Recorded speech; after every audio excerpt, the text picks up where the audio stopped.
বিয়ে বাড়ির নিমন্ত্রণ খেতে যাওয়াই যেন কাল হলো দুই যুবকের। আনন্দ উৎসবে যোগদান করতে যাওয়ার পথে মর্মান্তিক পথ দুর্ঘটনায় মৃত্যু হলো দুই যুবকের। ঘটনায় শোকের ছায়া এলাকায়। জানা গেছে, চাঞ্চল্যকর ঘটনাটি ঘটেছে সোমবার রাতে দক্ষিণ দিনাজপুর জেলার গঙ্গারামপুর থানার অন্তর্গত ফুলবাড়ি আশ্রম বাজার এলাকায়।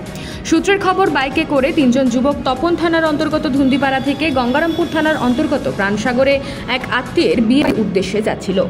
বাইকটি নিয়ন্ত্রণ হারিয়ে রাস্তার পাশে থাকা গাছে ধাক্কা মারে। এরপর স্থানীয়দের নজরে বিষয়টি আসতেই তারা ফুলবাড়ি ফাঁড়ির পুলিশকে খবর দিলে ঘটনাস্থলে পুলিশ গিয়ে তাদেরকে উদ্ধার করে গঙ্গারামপুর সুপার স্পেশালিটি হাসপাতালে নিয়ে আসলে তাদের মধ্যে দুজনকে কর্তব্যরত চিকিৎসকেরা মৃত বলে ঘোষণা করেন। আর একজনের অবস্থার অবনতি হতে থাকলে তাকে মালদা মেডিকেল কলেজের হাসপাতালে স্থানান্তরিত করা হয়েছে। মৃত ওই দুই যুবকের নাম রবি ওরাও, বয়স 32 বছর, ও জয় ওরাও, বয়স 18 বছর। তাদের দুজনের বাড়ি তপন থানার অন্তর্গত ধুন্দিপাড়া এলাকায়। এরপর গঙ্গারামপুর থানার পুলিশ মৃতদেহ দুটি উদ্ধার করে ময়নাতদন্তের জন্য বালুরঘাট জেলা হাসপাতালে পাঠিয়ে ঘটনা তদন্ত শুরু করেছে। বাড়ি থেকে 9টার সময় বেরিয়েছিল রাতে। হ্যাঁ, আচ্ছা, বাইক নিয়ে বিয়ে বাড়ির দিকে। আচ্ছা, কোথায় যাচ্ছিল? ওই যে কি বলে আশ্রম মোড় নাকি, মানে কোন দিকে ওটা? প্রাণসাগরে? হ্যাঁ, আশ্রম মোড়ের ওখানে অ্যাক্সিডেন্ট। কিসের সাথে?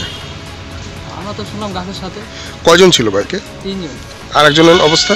ওর অবস্থা এফআইআর করেছে মালদা। আচ্ছা, বাড়ি কোথায়? ধুন্দিপাড়া। তারপর ওই প্রশাসন হাসপাতালে নিয়ে আসলো, আসে পরীক্ষা নিরীক্ষা করে বলা যে মৃত্যু। দুজনে স্পট ডেড।